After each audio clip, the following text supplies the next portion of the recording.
Legacy of Blood by Richard A. Nack. Norrec Vizharan, a battle-scarred veteran from the war-torn lands of Westmarch, found himself amidst the desolate and unforgiving mountains of Kehjistan alongside his companions, the Vizharan sorcerer Fauztin and the cunning fighter Sadun Tryst. Their shared purpose, a quest for riches and glory, had led them to this remote and perilous region, guided by Norrec's recurring dreams of a mountain peak bearing an uncanny resemblance to a dragon's head. After months of enduring hardships that would have broken lesser men, they stumbled upon the entrance to a hidden tomb, its entrance suspiciously open to the elements.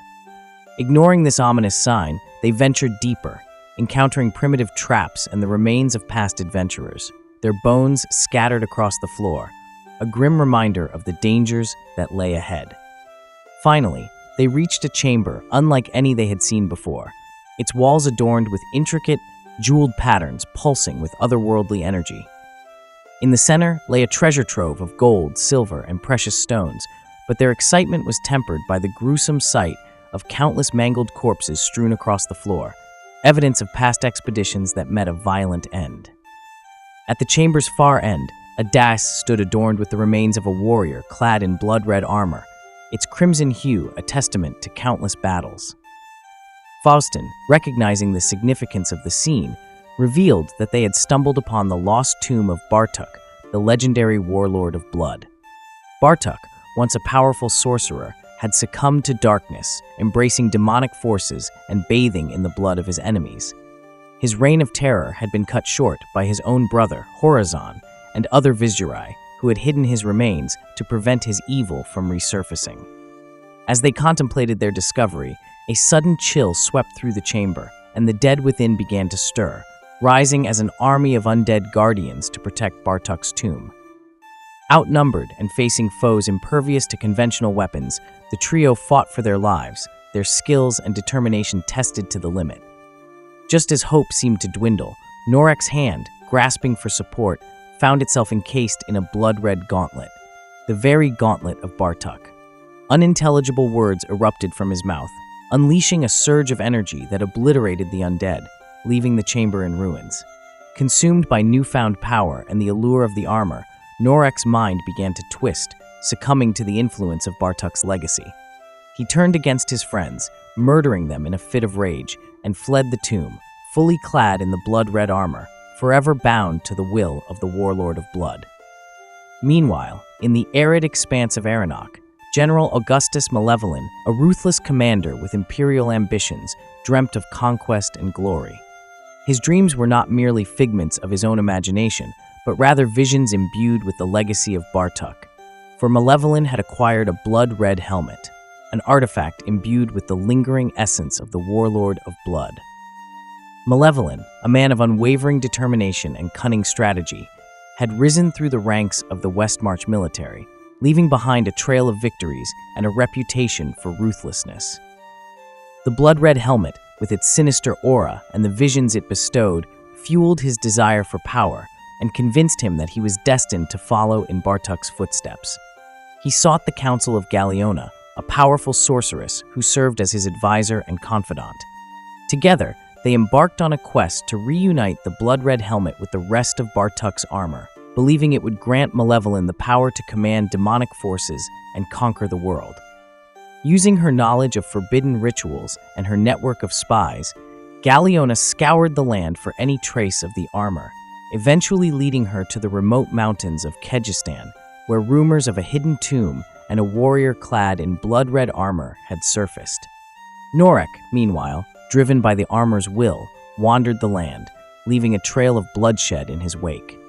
He encountered Kara Nightshadow, a young necromancer tasked with retrieving Bartuc's armor and restoring the balance between life and death. Kara recognized the torment within Norrec and sought to aid him, but their encounter was interrupted by the arrival of Sadun and Fauztin, their spirits bound to the mortal plane as revenants, seeking to confront their former friend and reclaim the armor. As their paths converged, a complex web of alliances and betrayals unfolded. Zazax, a demonic mantis serving the Lord of Lies, Belial, manipulated Malevolyn, promising him power and glory in exchange for his loyalty. Galeona, sensing Zazax's treachery, sought to control Norrec for her own ends, while Kara struggled to maintain the balance and prevent Bartuc's evil from resurfacing. The pursuit led them to Lut Golin, a prosperous port city on the western coast of the Twin Seas. Norrec, guided by the armor, sought the tomb of Horizon, believing it held the key to breaking the curse. He encountered Drognin, an elderly Vizharan sorcerer also searching for Horizon's tomb. Unbeknownst to them, Horizon had survived the centuries, his mind fractured and his physical form merged with the arcane sanctuary, his hidden tomb beneath Lut Golin. Horizon sought to prevent his brother's return, manipulating events to ensure the armor's destruction. He orchestrated Kara's capture, using her as a pawn to gather information, and created illusions to guide Norrec and Malevolyn towards a confrontation that he hoped would result in the armor's demise. As the conflict reached its climax, Malevolyn, emboldened by Zazax's promises and the power of the blood-red helmet, rallied his troops and marched upon Lut Golin, intent on seizing the city and claiming the armor for himself. The city's defenders, caught off guard, scrambled to mount a defense. Norrec, torn between his own will and the armor's influence, found himself caught in the middle of the battle. The armor drove him towards a confrontation with Malevolyn, and Norrec reluctantly accepted the challenge, knowing he could not allow the general to claim the full power of Bartuc's legacy. Kara, resurrected by the Revenants and realizing their true purpose, joined forces with them to stop the bloodshed and reclaim the armor. They infiltrated the battlefield, their movements cloaked by Kara's necromantic magic, and made their way towards Norrec and Malevolyn.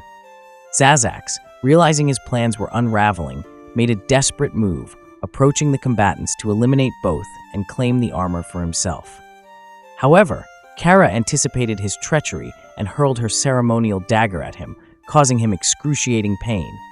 She then unleashed a powerful spell, conjuring the apparition of an angel that filled the demon with terror and sent him fleeing into the desert.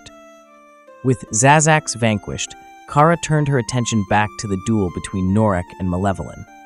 The two warriors, clad in Bartuc's armor and wielding identical ebony swords, clashed with a ferocity that shook the very ground beneath their feet. Norrec fought with a desperation born of his desire to break free from the armor's control, while Malevolyn fought with a ruthless determination to claim victory. The duel raged on, neither warrior gaining a clear advantage. Norrec, his strength waning, began to falter, and the armor attempted to assert its control, flooding his mind with Bartuc's memories. Norrec resisted, drawing upon the last vestiges of his own will to maintain control. Just as Malevolyn seemed poised to deliver the final blow, Norrec grasped the general's hands, their gauntlets meeting in a surge of conflicting energies. Malevolyn faltered, his concentration broken, and Norrec delivered a powerful blow, sending him reeling backwards. As Norrec prepared to strike the final blow, the voice of Horizon echoed in his mind, urging him to end the legacy of Bartuc. A swirling vortex of sand formed, and Horizon emerged, his spirit bound to the arcane sanctuary. Horizon raised his hand, and the discarded blood-red gauntlet flew towards him, attaching itself to his arm. One by one, the pieces of Bartuc's armor detached themselves from Norrec's body and formed a complete suit around Horizon's spectral figure. Horizon then turned his gaze upon Malevolyn, who had retrieved his helmet and was struggling to his feet. The general proclaimed himself Bartuc's true heir, but Horizon dismissed him as a pretender, a fool seeking to claim a legacy of darkness and despair. With a wave of his hand, Horizon engulfed Malevolyn in a blinding flash of light, reducing him to dust. If you enjoyed this summary, please consider subscribing to the channel.